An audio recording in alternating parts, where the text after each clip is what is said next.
Barakatah Yahweh, Barakatah Yahweh Shai. All praises and all honor and all glory unto Yahweh, Bahasham, Yahweh Shai, Bahasham, Rakah Kodash. That's the Father, Yahweh, right? Which means he exists, the existing one, right? The Father, the Ancient of Days. Bahasham means in the name of Yahweh Shai, Hamashiach, which he is salvation, right? Bahasham in the name of the Holy Spirit or Spirit Holy. And we give double honors to the apostles and elders of Great Millstone who rule well and do well, to the elder apostles in Connecticut, to the bishops, the priests, the teachers, the evangelists, and the four winds, preaching the truth of sincerity, risking your lives more now than ever, the hopeful elect, Shalom, to the Israelite foreigners, who phenotype may look like another nation, but bloodline goes back to Israel through your father and have come back to the fold. Shalom to you sisters, you Akwathium, who listen and learn under your husband, which is your spiritual leader, with meekness and with silence. This your brother Aram Yahawada with the lesson. So bring it on. Very good morning to you. Well, up to 1 million people have packed the streets of London to honour Britain's greatest. And I was sitting up a lot straighter. And then, at the time we had access to the company emails, the company public email. And started receiving the emails. And what were those emails? Not pleasant. Not pleasant.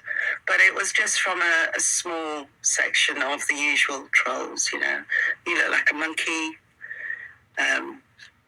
orangutan, the whole complete insult to the monkey kingdom. I can't watch you, get off my screen. It was tough when reading that, because you're always checking the emails for news or whatever. And then I just stopped. I literally just stopped checking, and I just got on with the shift. But for everyone else, it was great. But all it takes sometimes is one negative comment, because it taps into that deep fear, and you know how controlling fears can be. That was tough. It was a tough night. Yeah. Did you get any support? And when I say support, not just from the newsroom, but from, social media, from the public as well. The worst comments I had were from the UK. All the bad comments I had were from the UK, which was disappointing. But it was great, Oh my goodness, I'm so glad. My daughter's watching. He says, I remember a father saying, I've actually just run upstairs to get my daughter to get her to come and watch the news. And he says, and that's what I want her to see. That's who I want her to know she is as a black woman. And she doesn't have to hide. She doesn't have to change. And that was it. After that, it's never been an issue. The next big thing I had was getting braids in my hair, but that came further down the line. Yeah. And what was the reaction? Do you know how we even got to a place where black women have had to bear the brunt of hair bias? Who set the standard of how we should be wearing our crowns? And how do we fix it?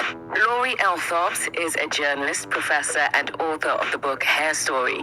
It explores the culture, history, and politics of black hair. So, Laurie, you are the perfect guest to bring onto the show. Thank you so much for joining us on Now You Know. And I suppose we can call you an historian?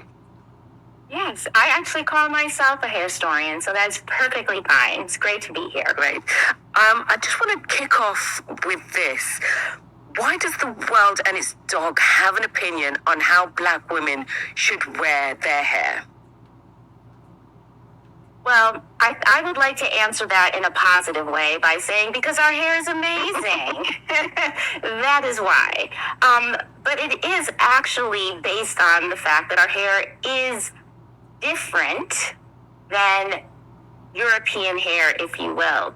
It's different than Asian hair. And I'm saying that different in that the very nature of black hair that grows out of the heads of people of African origin, wherever they are in the world, grows up and out, generally speaking, as opposed to straight and down. So the very nature of our hair makes it fundamentally different when it is in the context of a Western beauty aesthetic. And whenever something is different, people have an opinion. For centuries, Africans have worn hairstyles like braids and knots to signify wealth, tribe, and status. We know that only certain people were allowed to touch the hair and style the hair, and each style had a lot of significance. You could tell who a person was simply by their hair. And then, through the process of the transatlantic slave trade, we know that the hair was unceremoniously shaved off. People were completely disconnected from that loving relationship from That with identity their was hair. taken from them. And absolutely. And then on top of that, the difference in our hair, the way that it looked, was used to demonize Black people, to shame them, to make them feel closer to an animal than human. Because it was so different, it was a very easy way for white slave owners, for example, slave traders, to show Black people, to begin the process of brainwashing and making Black people feel like, again, they were less than, they were uncivilized, they were less than human, all using the hair as that point of difference. And so, over time, the hair became that part of the body that Black people were trained to believe that it had to be shaped and formed and blown dry and straightened to approximate white standards of beauty. And so it has been continuously been the kind of place of the Black body that has been manipulated and changed and judged because it's so visual. So we get to this place where it's not just hair, because it is, again, most often the place that we are first judged, whether or not we have made the full crossover to quote unquote assimilate into Western ideals of beauty, but not just beauty, but conformity. That's what it says. And so when, your earlier question, why does everybody have an opinion? Because people are really judging Black people based on whether they have conformed, whether they have bought into cultural, social norms and are ready to quote unquote play by these rules instead of the old rules. There's a lot in people's assumptions about who a person is simply based on how they choose to wear their hair. The significance of how we wear our hair really connects with ideas of believing in, again, that there's some sort of value in cultural assimilation. Yeah, so this is Leviticus 2:15. It says, all that pass by clap their hands at thee.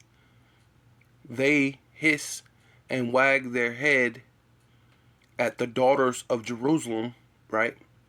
Right, and we're people before a place, right? So it's not just talking about the daughters, right? Per se, it's talking about all of Jerusalem.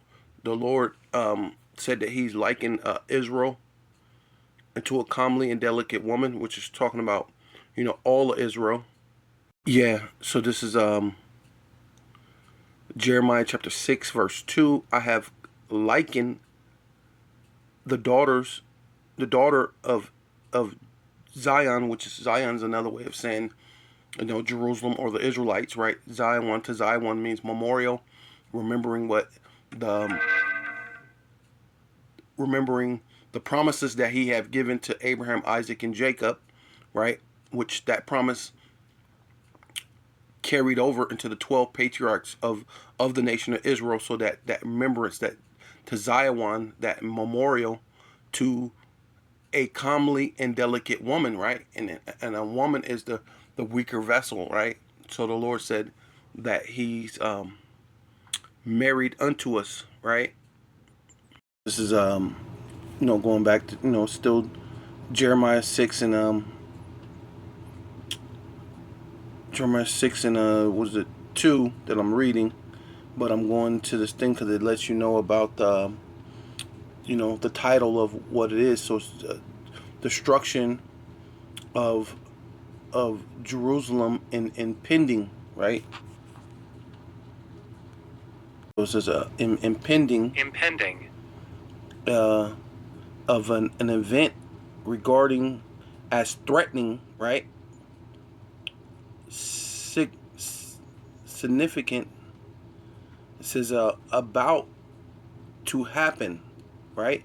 Something that's really a significant or a dangerous event that's about to happen, right? It's impending. So this is impending what destruction. Yeah. So this is still I'm at Jeremiah 6:2, but it says the destruction of Jerusalem, right? Because we're people before a place, impending, right? Impending meaning something that's getting ready to happen, right?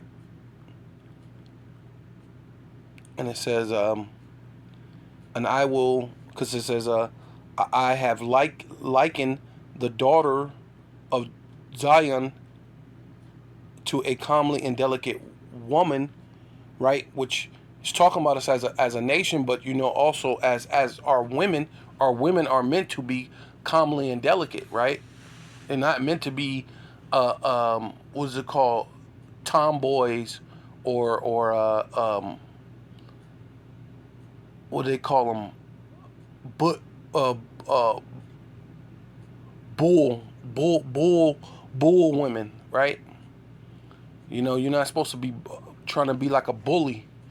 You ain't trying to be a man, or just straight up. You're effeminate. You wear your makeup and things, but you still date women, or like I don't know, a bunch of madness. Or you're just a woman who feel like you should be able to do what the men do, and you can have multiple partners and all these other type of things. Our women ain't meant to be like that. You're meant to be comely and delicate. So it's talking about the people, but it's also talking about the women, because through the women, the children come forth, right? And that's how children, a lot of times you get your growth and development from the time of you're a child, right? And that's really heavy, the growth and development. So yeah, it says and it says and this is the amplified version. I will destroy the daughter of Zion, right? And Zion means to Zion, which means memorial. So the Lord said he's basically, it's always going to be a memorial or remembrance of Abraham, Isaac, and Jacob, man. Right? Jerusalem, right? Jerusalem, the lovely and delicate one, so like a luxurious pasture, right? Like a luxurious pasture, right? And that's like a nice field, right? Which is dealing with our land, right? Right. So this is Ezekiel chapter 34, verse 31. So like, yeah, it says Ezekiel chapter 34, verse 31, and ye my flock, the flock of my pasture, right? Talking about the land, but not just the land. It's talking about the people, which I'm gonna prove that it's talking about not just the land. It's talking about the people, or men, right? See, are men. So it's not just talking about the land. It's talking about the people, or people before a place. And I am your power, saith Yahweh, Ba'ashem Yahweh Shai, power, right? So we're a people before a place. But yeah, it's talking about our women also, right? Right. But we're a people for a place. It starts with the men, and then the women, of course, makes the people. You know what I mean? So and I know vocab comes about that thing about the land, but how do you get dealing with things with the land? You cultivate the land, which cultivating goes into culture, and the things that you pull out of that land normally dictates how the culture is going to you know as far as your history, right? Because you can have neighboring people, neighboring races, right, or ethnicity or nations, however you want to say it, right? But I know you like to try to jump through a bunch of hoops, you know, and the culture based on the land and where they get out of the land and how they perceive it is part of their culture, right? And what you get it out of the land. But let me keep going. And then just to prove, like I said, it's not just talking about the women, because it is talking about our women, but it's also talking about where people before place turn, oh backsliding children, which really supposed to be sons, bun, which is sons, saith Yahweh, Ba'ashem Yahweh Shai, for I am married unto you. Right? So is the Lord actually, that we walk down the aisle as they perceive that the aisle goes, and we believe that sex is marriage under the scriptures. So did we have sex with the Most High? No. This is dealing with the Lord. This is how close the Most High is with us. He's not going to ever forsake his people like how they intend to make people believe. Matter of fact, the Lord's going to show you how, yeah, he's going to punish some of his children, but he's going to deliver the other, right? He's going to deliver 1/3 of his own people, and he's going to show you that right here. It says, right, yes, so for I am married unto you, I will take one of the city and two of a family, and I will bring you to Zion, right? Which is to Zion, which still talks about, it's basically talking about Jerusalem. It's another phrase for Jerusalem or the Israelites, right? Which meaning memorial. So the Lord's always going to remember the promise that he made with Abraham, Isaac, and Jacob to give his children that land. So he said, I'm always going to bring you, and I'm going to bring 1/3 or 1/3, and which is going to initially save all of Israel. I'm going to go ahead and prove that. Yeah, so this is Zechariah 13 and 8 in the NIV version, right? And it says in the whole land, right, which is talking about all the people, really, technically, talking about all the Israelites, where people before place, declares Yahweh, Ba'ashem Yahweh Shai, 2/3 will I struck down to perish, right? So 2/3 of the Lord's people, he's going to strike them down or struck them down to perish, and to kill them off. 2/3 is a significant number, and that's dealing with the number of Israelites in Babylon the Great. That's not talking about all of Israel and all the world. That's just talking about all of Israel within Babylon the Great, which is a significant number, right? It says, yet 1/3 will I leave it. This third I will put it into the fire, and will refine them like silver and try them like gold. They will call on my name, right? So you got to have the name, which his name is Yahweh, and his only begotten son name is Yahweh Shai. So that's why we say Yahweh, Bahashem, Yahweh Shai, Bahashem, Rakak Kodash, which is the Holy Spirit or Spirit Holy, right? And I will answer them, right? And that's how the Lord's gonna, he's gonna have, he's going to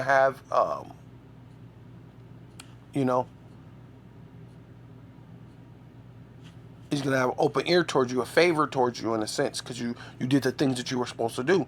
You wasn't just out there in the world, complaining about your hair or this and that and how things are unfair. You actually use those opportunities to find the Most High, right? And I will, and I will say, they are my people, and they shall say Yahweh, Ba'ashem Yahweh Shai is our power, right? Like they say, all these people are going to come against us, right? Through slavery, through different means, because it's just, we're people before a place. And that's all the main thing I wanted to get across, right? But I'll go ahead and read it again. It says, all that pass by clap their hands at thee, right? She's talking about Israelites, people before a place, but this is still, like I said, you can use this for our women too, because they hiss and wag their head at the daughters of Jerusalem. See, which, like that's what I said, we're people before a place, but our women also, these people laugh at our women. Oh, da da da da. Like she was saying, they were mentioning all the hateful things. You're a monkey, this and that. Get off my screens. You're a orangutan. Get your bald head.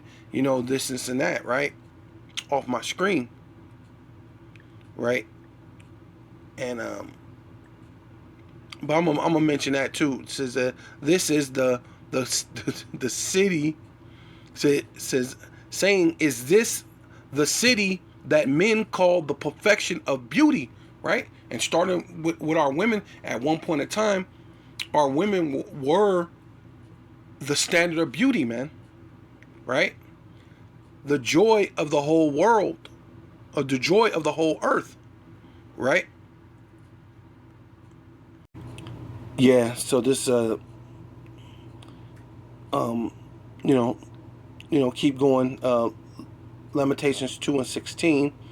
Keep going. All thy enemies have opened their mouth against thee. They hiss and gnash the teeth. They say, we have swallowed her up. Right? Which is talking, like I said, we're people before place. But, also our women, man. Our women have been just engulfed into this, and the first ones to bow down to white supremacy, to put perms in their hair, straighten out their hair, to do these things. So they've always trying to get the approval of massa, right? It says swallow her up, and certainly this is the day that we looked for. We have found.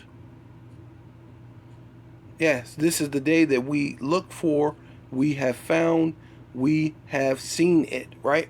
Their whole thing is to what? Subject you to slavery. Subject you to after slavery, like the lady was saying, suppress you and use your hair as the first thing that makes you different than everybody. Right? Right. So this is Daniel chapter 7, verse 9, right? It says, and I beheld till the thrones were cast down, and the Ancient of Days, right, which is the Most High, because he's without time. He is the existing one. Yahweh, he is, right? Or the existing one, right? Did sit, whose garment was white as snow. Garments dealing with your clothing, right? It's not talking about he's white as snow, right? Which there's no person that's white as snow. I mean, you have some real pale so-called white people, but then even then their blood show forth through their skin, right? They're like a peach or like a reddish color, right? Which and later on, because of the red purge, they were called Edom, right? Because of the red purge, not necessarily because their blood show forth through their skin, but because of the red purge. But it all, it's all full circle. You know what I mean? So, but yeah, to get to the point, and his hair of his head is like the pure wool. So not only are they're trying to use your hair because it's different, your hair is like the Most High's. Right? His throne was like the fiery flame, and his wheels as burning fire, which is talking about the chariots, the UFOs, right? And really, it's ultimately because your hair is like the Most High and his sons. This is John chapter 14, verse 9. And Yahushua said unto him, right? The letter J is only 4,500 years old. Plain and simple. You know what I mean? His name could not possibly be Jesus. Not to mention Jesus means earth pig, or filthy earth, or filthy dirt, or something like that. Right? So it means nothing. Not nothing righteous or holy. Right? saith Yahushai unto him, I have been so long time with you, and yet has thus not known me, Philip? Right? He asked the question like Philip, because Philip asked him, let him see the Father, right? And Philip said unto him, Lord, right? Which, in this case was teacher, like rabbi, teacher, Lord, right? Show us the Father, and it suffered us, right?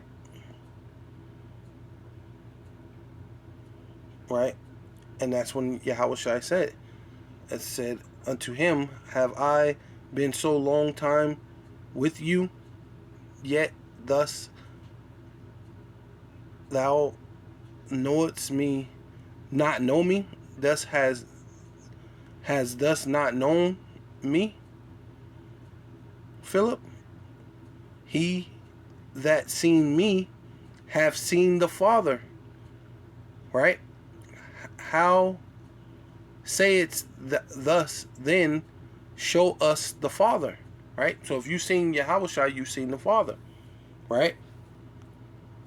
So it says, this is Revelation chapter 1, verse 13. And in the midst of the seven candlesticks, one like unto the Son of Man, was another phraseology of speaking of Yahweh, who the world ignorantly calls Jesus Christ, which is nonsense because it's Greek. And then it doesn't mean anything. It means earth pig or earth dirt, dirty earth, filthy dirt, right? Something like that. So it says, clothed with the garment down to the foot, and girt about the paps with the golden girdle, his head and his hairs, right? Top of his head, the hairs on his face, white like wool, and as white as snow, right? Dealing with wisdom. Wisdom calls a man's face to shine. When you get wisdom or older, you get gray hair. So you get some people get wisdom. You know what I mean? Some people got gray hair for nothing. It's just age. They got older, but no wisdom. And his eyes were as a flame of fire, right? The anger that the Most High is going to bestow upon his son when he comes back on the day when it's time to hit him to judge, right? He's going to have anger, going to be angry. And it says, and his feet like unto fine brass, as if it burned in a furnace. Saying this is the thing that they want you to be ashamed of. They want to be ashamed of your woolly hair. They want you to be ashamed of your skin that's like the color of brass, and then your skin that's the color of brass, as if it burned in a furnace. Really dark brown skin, right? And his voice of the sounds of many waters. So they want your men to. I want to talk. They want you to talk like Michael Jackson, right? Because I guess from what they say, Michael Jackson really actually has a deep voice, but to make him, susceptible or acceptable towards, the elites, why he was able to make all that type of money that he made. But even though they stripped it from him eventually, right? Once he was going against the status quo, right? But they were saying that they forced him to speak like that, right? Yeah.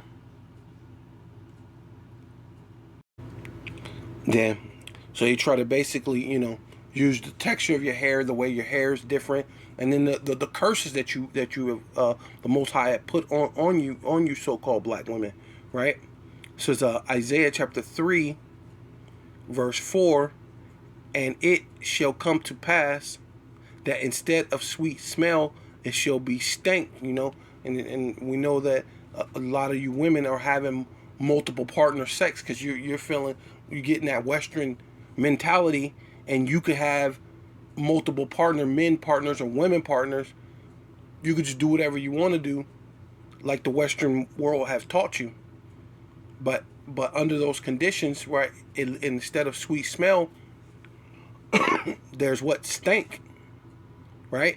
And your your private area that's meant to only be for one man, right? Not for a bunch of different men.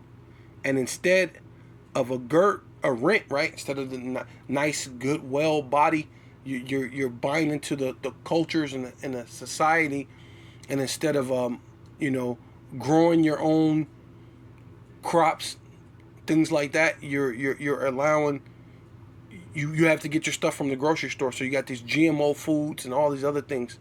Like when I was young, my grandmother had her own garden, right? There ain't a lot of women doing that anymore, right? I mean, because of situations, it's kind of pushed people to get back into that. But there was a long time ago, almost everybody did that. Like it was nothing uncommon about that. So right now, those things are kind of uncommon for people to grow their own food, or they set up these HOAs or these home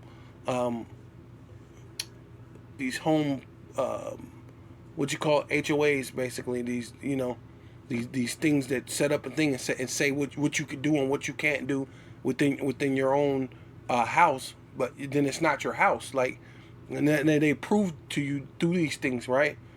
You got a 30-year mortgage, which they're talking about coming back and changing it from a 30-year to maybe a 40-year or maybe a 50-year mortgage. People don't even live that long, so they're letting you know, But let me keep going. And instead of well set hair, right? So the nice long hair, which at one point in time that was a very norm amongst the children of Israel. Once the daughters of Israel, right, against the Israelite, for the Israelites, for our women to have well set hair. But instead of well set hair, baldness, right? And instead of stomach or girding girding and of sackcloth, right? Now your body's sagging. It's a sad thing. Your titties sagging. And then you're only maybe 30 years old, 30 some odd years old, and your titties sagging because you thought it was cool to be like everybody else, to walk around without a bra on, and you be seeing that stuff all the time these days, man. Chick at the store with no bra on. You can see her nipple through her shirt. You can basically, sometimes you can almost see the whole joint because she's walking around with no bra on. And it's just sad, man. The body's all out of proportion, out of rent. It's sad. It's a sad day, man. And burning instead of beauty, right? And instead of having that beauty, that natural beauty that Israel have had for quite some time, hey, burning, man. Burning instead of beauty, man. So, and then all these, basically what they use is the curses, because we sinned against our power, which is Yahweh Bashem Yahushai. So he put those curses upon us, and so then now they're using those curses as a way to make us look bad, because now we look different from everybody because everybody else don't have those curses upon them, right? So her adversaries, right, our enemies, right, are the chief of her enemies, right, which is Esau Edom, is the chief of our enemies, right? And when you got the image of our Lord being a so-called white man, the image, self-proclaimed so-called white man, which really you're not white, you're red, you're Edom, right? You're Esau Edom, right? The image of our Lord being Esau Edom, a self-proclaimed so-called white man. The angels and all these other things, and the hair and the thing, and the magazines, and the addentation over and over and over again, right?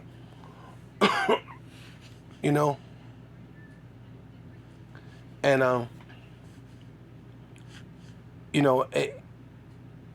it's bad. Like it's crazy. The chief of her enemies, right, which is Esau Edom, prospered,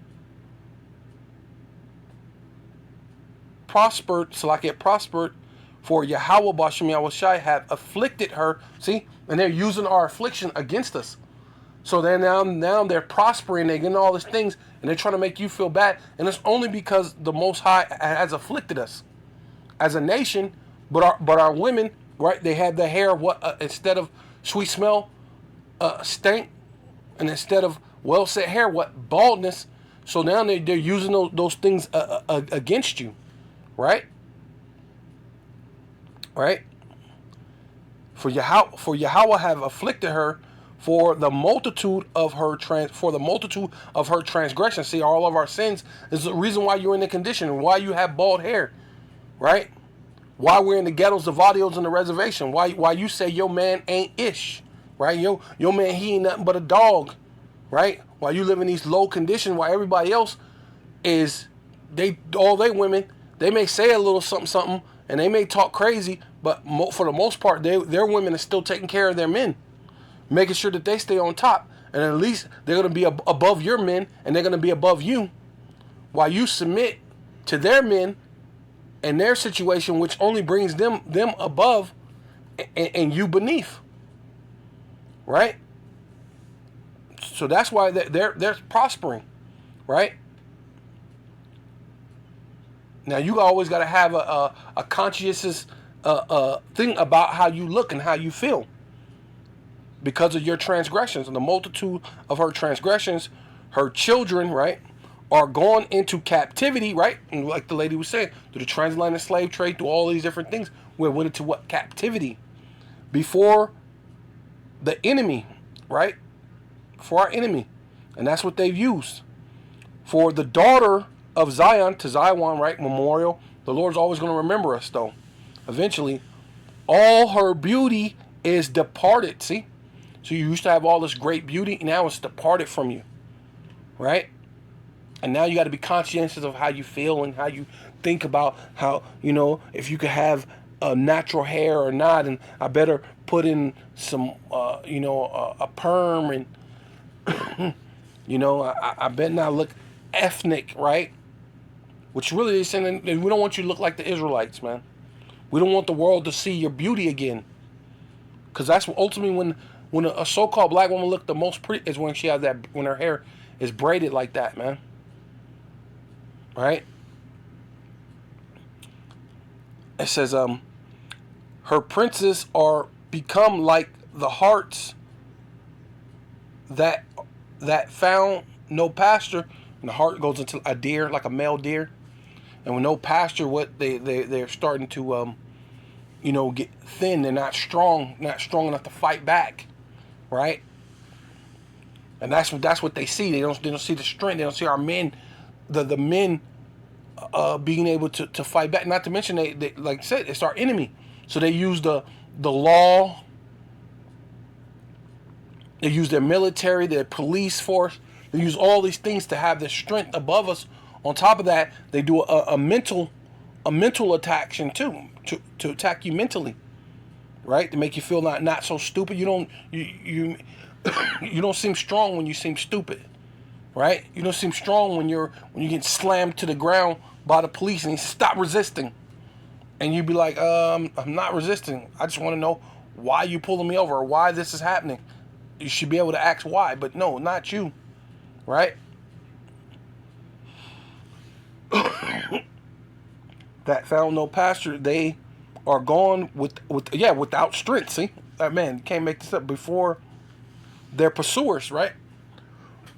Man, and that's what they're doing, man. They pursue us day and night and day. Their whole thing is to pursue us, man.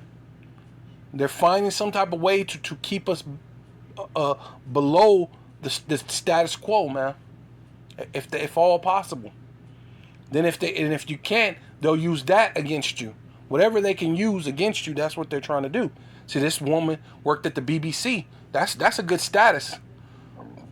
But even having that status is, what are you doing? Are you coming here to look ethnic? I know you're not coming to the BBC to look ethnic on live TV. As long as your hair is not a distraction, right? Yeah, so this is Luke 7:37. And behold, which means feast your eyes, look, pay attention, a woman in the city, which was a sinner, right? And that's what we all are, right? So this is, even this woman, it's a literal woman this time, but this literal woman, you could still use this as like a way of saying that this woman represents Israel in itself, and are actual women, right? Because we're people before place. So it says in the city, and they'll use city, but really it's talking about Jerusalem. But this time it's talking about a woman who lived in Jerusalem and actually was in the city, came from the city, which was a sinner, right? And we're all sinners, right? And this woman, and this is the reason why you women, you so-called black women, don't have your hair, because you're sinners. Ultimately, right? Right? When she knew that Yahushua sat at meat in the Pharisee's house, brought a alabaster box of ointment, right? And that ointment is meant to anoint the dead, right? And it says, and stood at the feet before him, and wept, and begun to wash his feet with, begin to wipe, so like begin to wipe, and began to wash his feet with her tears, and did wipe them with her hair, right? And that's the point I'm getting at, because this Judite woman, which was a so-called black woman that, whether you know it or not, and she had long hair, and she was able to wipe her tears and wipe down the Lord's feet with her hair as she was crying. So she had long hair, and this is one of the things that's outside of the norm, because what the Lord said that He have basically have taken the beauty of our women. He smite the crown of their head, man. Right? So a lot of our women don't have long, beautiful hair, not of their own, right? Yeah, and wiped them with her hair, and her head. She kissed his feet and anointed them with the ointment. See, right? Yeah. So this is First Maccabees chapter 1, verse 25. It says, therefore there was a great mourning in Israel. See, when we sin against our power, there's going to be a great mourning amongst the people, amongst Israel, right? And we're people before a place, right? Which really is Yasha'Allah, right? There was a great mourning in Yasha'Allah, right? In every place where they were, right? Right? And we're scattered amongst all nations, amongst all people. But the greatest mourning and great atrocities is here in Babylon the Great, America, right? And that's where the Lord is going to take one of a city and two of a family, right? Which is going to lead that 1/3 through the fire, man. And 2/3 of the Lord's people, 66.6% of Israelites that's in America, is going to die. So that the princes and the elders mourned, and the virgins and the young men were made feeble. See, because now we're in a weak state. We're at the bottom, and so our women don't look up to us in that fashion. Because the white man's winning, he's prospering, so our women are looking into the so-called white man, right? But at the same time, a lot of times, it ain't to every so-called black woman, but a lot of so-called black women, even when they get some type of get to some type of level, they'll remind you, hey, guess what? You're just a black woman, right? You're just a so-called black woman. They're not gonna call you an Israelite.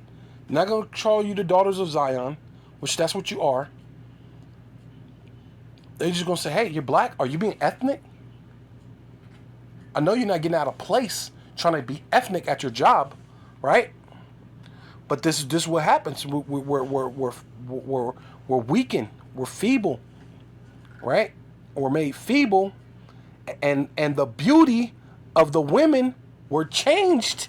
See, hey, and the great beauty that our women had, man, and it got changed, man, right? And every bridegroom took up Lamentations. See, and Lord knows we read 2 chapters out of Lamentations, so it shows you that it's heavy, man. Lamentations, mournings, and woe are in these scriptures, man.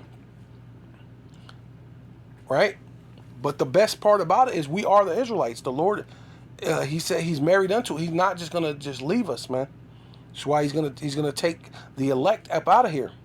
And she that sat in the marriage chambers was in heaviness. See, so now most of our women ain't worried about getting married. They're not heavy about not being married, though. The majority of other women are all married. That's why they look at you, so-called black women, with disdain. They look at you different, right? Yeah, you see the so-called single, independent, so-called black white woman that got, they're doing a thing and no one ever says anything. That's because the majority of their people are married, right? They'll set up a token so-called white woman up and give you that thing, even like Hillary, though she had the little, I don't even want to say it, the rainbow look, especially in her earlier years, wearing the so-called woman suits in her early years, giving you that look and showing you what this is what success looks like. You could be, I don't know, somewhat feminine, but not feminine at all, and still be successful. Don't worry about having a husband, even though she had a husband, right? Like people tell you about Beyonce and all these other stars. They'll tell you, hey, you don't need no man to the left. No, you ain't put a ring on it. But why would a man put a ring on something that don't? It's not heavy to you. You know what I mean? You don't really care to have a man, but in this time you did. Right? It was heavy. Heaviness brought to you, and it is. You're supposed to be married as a woman, right? Yeah. So this is Judas chapter 10, verse 3. Right, to show you the beauty that our women had, and they do have, and the Lord's gonna give it back to them soon. Right? It says, and this is time when a nation came against us, right? So Judah put off the sackcloth which she had on, and put off the garments of her widowhood. And this is kind of a representation of us too, also, right? Because that's what's happening now with the arise and the awakening of the Israelites. We're putting off that widowhood, right? Because in a sense, the Lord was dead to us when he hid his face, right? Because it says, surely the Lord our power, or God is a power that hides his face. So when he hid his face and allowed these Edomites to do all these things to us, it was like he wasn't married to us anymore, right? He allowed the things to happen to us. But like I was saying, he's still going to bring that 1/3, right? Which he's going to get married to. So you got to put off that widowhood and wash her body all over with water and anoint herself, right? And that's what we're doing. The word is water, and also it's an anointing oil, right? With the scriptures. See?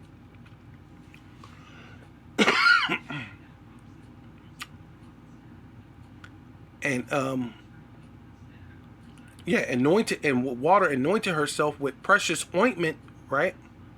Right, and ointments to heal you, right? So it's a healing agent, right?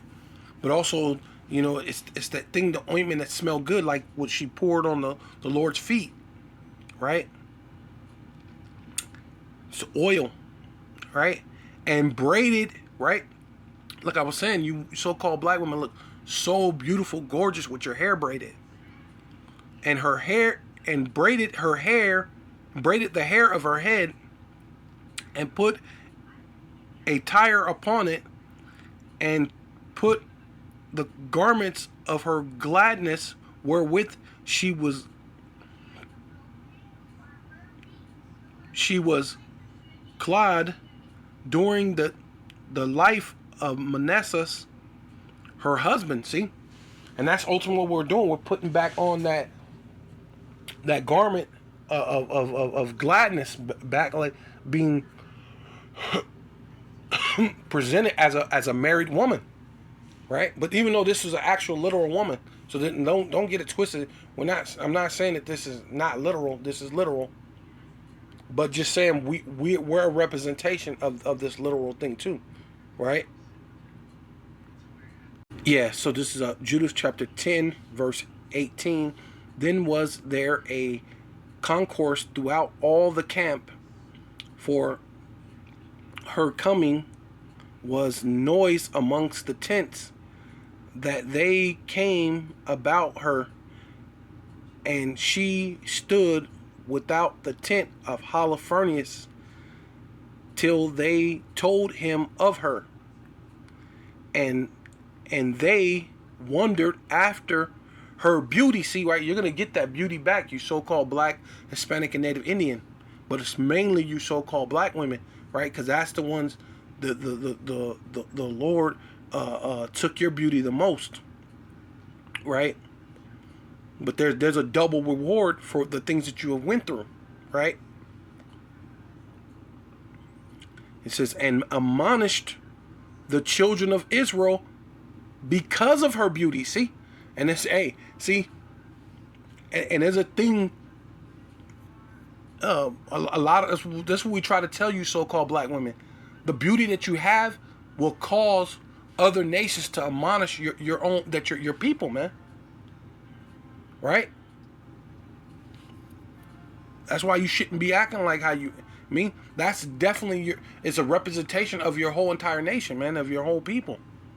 Right? See, that's what they said. And listen, and they wondered at her and admonished the children of Israel because of her. And every one said to his neighbor, who would despise this people? This is how beautiful she is. They're like, since she's so beautiful, man, who would want to despise the Israelites? So we're gonna get that back, man. All right, that's coming, man. Us as a nation, as a people, the men are not going to be subject to being weak anymore, because we're going to be gods upon earth. We're not going to be able to die. We're going to have strength, man. And our women are going to have that beauty, man, that people are going to admonish the children of Israel once again, the children of Yasha Allah, right? Really, Yasha Allah, right? Right? Yeah, so who would despise this people that have among them such women? What? Come on now. And this is why we say this thing about so-called black. Why would you come against us like that? You're definitely. That's why I say that. Hey, man, your job is not to be a man, a prophet, or this and that, or a soldier, but what you are there is to be beautiful. And just that alone have people going, wow, look at these. This must be a special people. Look at they women. Look at this. Who would despise these people? Look at them. Look how, you know what I mean? Right? And you love your people before you love somebody else's people, man. That will be amazing, right? Who despise this people that have among them such women? Surely it is not good that one man of them be left who begin being let go might deceive the whole world, the whole earth. Right? They say, man, she's so beautiful. Hey, the whole earth is gonna be loving after not just this woman, not just her by herself, being all selfish. Oh, I'm pretty. You need to like me. You need to do everything. No. It's the whole nation, right? Just from her beauty, and which she did. She used her beauty to kill Holofernes which eventually she chopped off his neck, and it allowed Israel to win the war that they were most likely going to lose. But she used her beauty to cut off this man's head, and the Israelites won, and it restored the nation of Israel for quite some time, right? And then because she did that, and what kind of woman she was, the Lord allowed her to live 130 some odd years, man.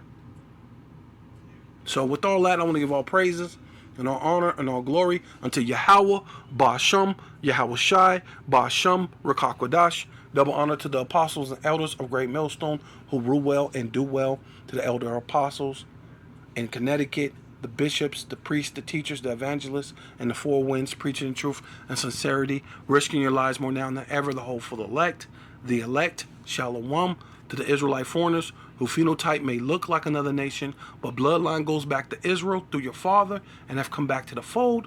Shalom to you sisters, you Akwathium, who listen and learn under your husband, which is your spiritual leader, with meekness and with silence, and a Baba Ball.